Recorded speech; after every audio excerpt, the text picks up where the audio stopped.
You ask Tiger to calculate. This deals with finding the midpoint between 2 points. The midpoint between the 2 points is 7, 16.5.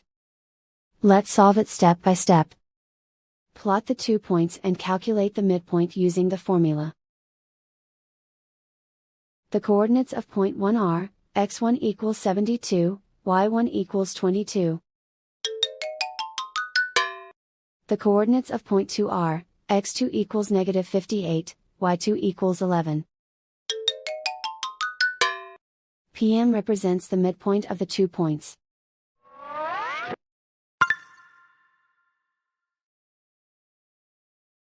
Use the x values in the midpoint formula to find the midpoints x.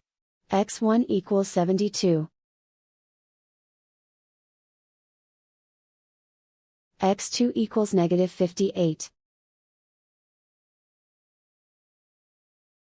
Simplify the arithmetic.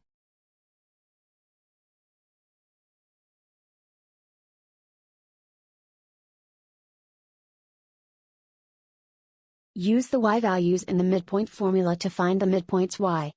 y1 equals 22. y2 equals 11.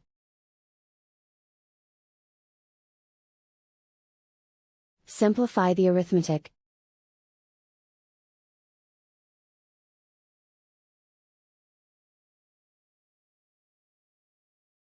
And so, the midpoint is 7, 16.5.